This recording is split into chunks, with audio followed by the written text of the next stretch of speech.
ওকে নিয়ে গেলে হতোটা কি? আমরা তাকে প্র্যাকটিস ম্যাচ খেলাতাম, আমরা সে নেটসে ব্যাটিং করতো, প্লেয়ারদেরও কনফিডেন্সটা কোথায় থাকবে, সিলেকশনের উপরে ফেথ কোথায় থাকবে? আর আমার মনে হয় যে এখানেই বোঝা যাচ্ছে যে, আমার কাছে মনে হচ্ছে যে little bit of lack of planning. আমরা এরকম একটা দলের সাথে খেলতে চাই যেখানে আমরা জানি যে আমাদের ওপেনিং ইয়েটাই উইক। যেটা আমরা রিপোর্টেও দেখছিলাম যে অস্ট্রেলিয়া আসলে এই সময়টায় কেন সিরিজ আয়োজনের কথা বা এই সময়টাই কেন খেলছে, এটা কি মনে হয় যে ডব্লিউটিসির কোনো বাধ্যবাধকতা, নাকি আসলে নিজেরাই সিরিজের মধ্যে খেলার মধ্যে থাকতে চাচ্ছে, সেই জন্য নিজেদের এই উদ্যোগটা? আমাদেরকে মেনে নিতে হবে যে they don't think Bangladesh good enough, তো সেই জন্য এখন খেলতে হবে। ডব্লিউটিসির সেই একটা সাইকেলটা বজায় রাখতে হবে, প্লাস দ্য সিজন। আমার মনে হয় যে উইন্টার সিজনে ওইসব ভেনিউজ আর নট অ্যাভেলেবল। আমি রিপোর্টে যেটা দেখলাম, that is meant for rules football.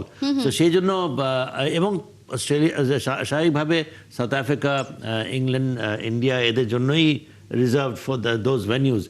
হলে ভালো হতো, ওইগুলো হচ্ছে যে মানে বিখ্যাত ওইসব ভেনিউ। বাংলাদেশ পারলে ভালো হতো, বাট আমার মনে হয় যে উই শুড বি হ্যাপি যে ফাইনালি একটা বড় দেশ আমাদেরকে ইনভাইট করেছে, অ্যাকোমোডেট করছে। ইভেন দো বাংলাদেশ একটা ইতিহাসের একটা অংশ হয়ে থাকবে। এমাকাইতে for the first time test match হচ্ছে, বাংলাদেশ বলতে পারবে আগামীতে। আমার মনে হয় যে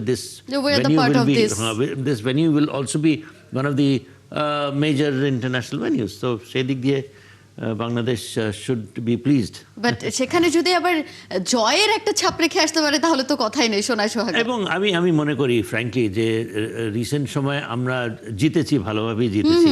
বিদেশে গিয়ে শ্রীলঙ্কাকে, ওয়েস্ট ইন্ডিজকে, নিউজিল্যান্ডকে হারিয়েছি। নিউজিল্যান্ড তো পার্শ্ববর্তী দেশ, এবং New Zealand full fledged strong side এগেনস্টে আমরা খেলেছি, যেটা অস্ট্রেলিয়ার এগেনস্টেও খেলছি।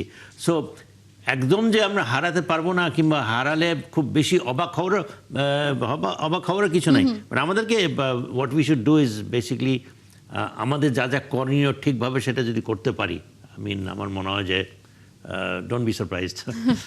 2003 থেকে 2026, 23টা বছর মাঝখানে কেটে গেছে, হিউজ টাইম। এর মাঝখানে আসলে বাংলাদেশ নিজেদের টেস্ট ইতিহাসটাকেও বেশ ভালো সমৃদ্ধির দিকে এগিয়ে যাচ্ছে।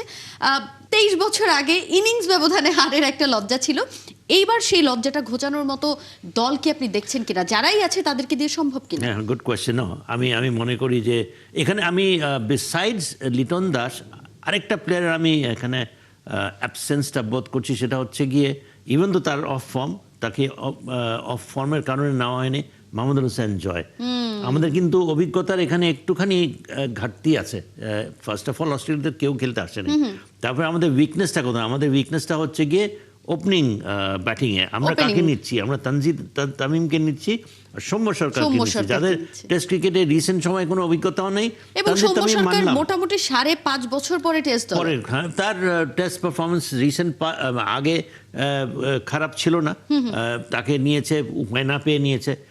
তাকে নিচেও ব্যাটিং করাতে পারে, তার বোলিংও একটা অপশন।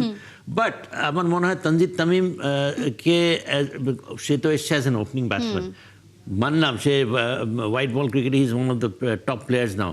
হোয়াইট বল ক্রিকেট এবং টেস্ট ক্রিকেটের মধ্যে তফাৎ আছে।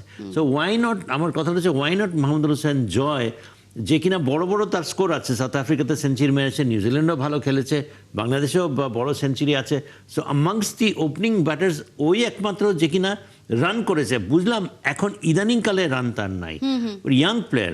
আমি তো মনে করি তাকে নিলে তার কনফিডেন্সের জন্য ভালো হতো, because he is a test specialist. তাকে তো সেইভাবেই তৈরি করা হয়েছে। এখন একটা সিরিজ খারাপ গেলে আমরা যদি বাদ দিয়ে দিই টোটালি এরকম একটা গুরুত্বপূর্ণ সিরিজ থেকে, প্লেয়ারদেরও কনফিডেন্সটা কোথায় থাকবে, সিলেকশনের উপরে ফেথ কোথায় থাকবে? আর আমার মনে হয় যে এখানেই বোঝা যাচ্ছে যে, আমার কাছে মনে হচ্ছে যে little bit of lack of planning. আমরা এরকম একটা দলের সাথে খেলতে চাই যেখানে আমরা জানি যে আমাদের ওপেনিং ইয়েটাই উইক। ওকে নিয়ে গেলে হতোটা কি? আমরা তাকে প্র্যাকটিস ম্যাচ খেলাতাম, আমরা সে নেটসে ব্যাটিং করতো। তো এই একটা প্লেয়ার সুযোগ পেলে আমরা তাকে, বিকজ ধরেই নিতে হবে যে ওপেনিংয়ে প্রথম কয়েক ওভারের মধ্যে 2-1 উইকেট আমরা এটা দেখেছি। আমরা surely we don't want that, but আমরা ইতিহাস কিন্তু তাই বলে। হ্যাঁ, এবং এই বোলিংয়ের এগেনস্টে আমরা একেবারে অনভিজ্ঞ একটা ব্যাটিং সাইড নিয়ে যাচ্ছি।